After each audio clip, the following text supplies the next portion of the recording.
Bees Bulletin live at the Brentford Community Stadium after our first league game at our new home, and after an underwhelming start, a resounding 3-0 victory against Huddersfield Town. With me, Marcus Gayle and Mark Burridge. Mark, it was a bit of an underwhelming start, and it didn't look like it was going to be the start to our new home that we were hoping for. No, certainly, but the 3-0 scoreline is emphatic in the end. I felt the first half was really difficult to get in some sort of stride. The breaks in play, they made two substitutions themselves enforced. Perhaps a little bit fortunate with Christian Norgay. That decision could have gone badly wrong against us, but I thought an emphatic victory in the end. And in this league, 3-0 wins against teams that I feel will be down the bottom at the end, like Huddersfield, they're important. We weren't always doing that last season. A few squandered chances in the first half, Marcus. It did look as though one goal was going to make the difference. Actually, it didn't turn out that way, but the first half didn't tell the story of the whole game. Yeah, it was a bit of an uncomfortable first half in patches. Not the greatest of games to maybe watch, but I think that the chance that Tony had, if that goes in, and I think he should do a bit better with that, to be fair, like hit the target at least. But that was the pattern of the game. Huddersfield came to frustrate. There's a lot of breaks up of play. We couldn't get into our normal rhythm and momentum. But second half, it just opened up. The second goal by Force was brilliant as well. Just showed a bit of composure. And then obviously the third one has just topped it off. It was the icing on the cake. Just spooning back a little bit, just as he was getting a little bit scrappy, Josh Da Silva earning his place in the Brentford history books. The very first goal here in the league at the Brentford Community Stadium. He's making a nice habit of just side-footing that ball into the back of the net.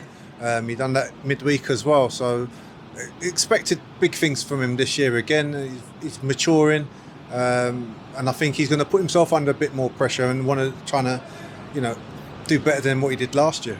And 86 minutes, Mark, we felt the force. Yeah, we did. He's come on and he's asked a question to Thomas Frank. He wants to be starting himself, and Ivan Toney will be feeling a little bit of pressure. He's the main man. He's a signing. He would have loved to have got off with a goal today. Takes the pressure off a striker doing that.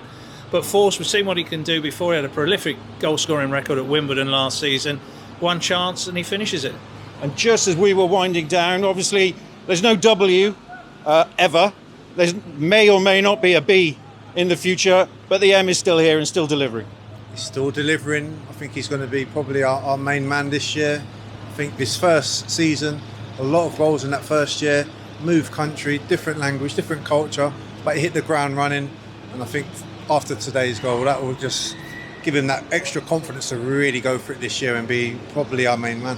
Before we think about the week ahead, I just want to mention the interview that you did with Cliff Crown at half-time, Mark, and gave a bit of an update on the situation. Every Brentford fan wanting to be here today, perhaps a little bit of a step backwards for the country as a whole over the last week and the coming days with the coronavirus situation. Just fill us in on what Brentford chairman Cliff Crown said to you at half-time. Well, he said basically that the EFL are very, very keen on getting fans back into football, that they've been speaking to the departure of culture, media and sport. And I do feel that there is going to be a real push to get football fans back in gradually, even if it's small numbers, as long as it's safely. He was saying that even in Denmark, they've cut down to 500. If we saw 500 fans here for the next match, that's 500 more than were here today. And the thing we want everybody to do is experience this Brentford Stadium, even if it's just the once in the short term, so that they can have a chance to just see what it's all about themselves, rather than hear us just eulogising how wonderful the place is.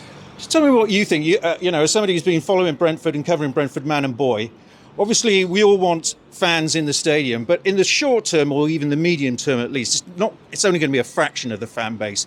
And some people might say, to be devil's advocate, but rather than to divide the fan base, maybe it's better until everybody can come back, that nobody comes back. What's your feeling about that? Would you rather have 500 or 1,000 fans here, recognise that some fans are going to be disappointed, rather than a completely empty stadium for as long as we can see? Well, if you were getting, say, 500 to 1,000 fans at the home games, by the time you've had half your season, you've got the majority of them back in to come and experience it. So I would far rather that, and I'm sure they would far rather. It's not really what I want. I want to do what's best for the fans. Want to see what's best for them.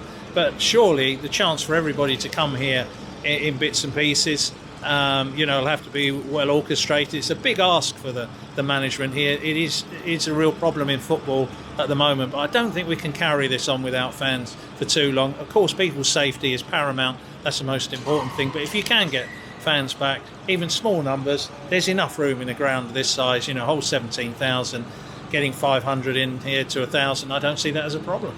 And with the best will in the world, most Brentford fans, certainly the ones in the vicinity, would rather not be listening to you on a Saturday. Yeah. And at the moment they have, particularly the season ticket holders who have paid a significant amount of money and don't know yet when they're going to get to see a game. Yeah, and I think to be honest, it's difficult. When at the end of last season, I think everybody regarded it as a bit of a novelty. It was for the short term, and Brentford were having a fantastic run, and everybody was engaging, and it was fun. Today, we were doing it with the lip mics, which was very different. So I could hear the silence, if you like, in the background, far more than I could do recently, and it felt very uncomfortable. And you don't want people listening at home. You want people to be here if they can. I know that people are listening and watching in other countries. That's a different scenario. But people who can come to the game, you want them here. It's not going to be possible necessarily in the short term, but gradually, if you have 500, maybe 1,000, then going level, it's all going to depend on where the virus is, no doubt. But surely, whatever the lockdown situation is, if things are run properly, you can get small numbers in this ground. Let's get the fans back gradually. All right, Marcus, let's look ahead to the week ahead.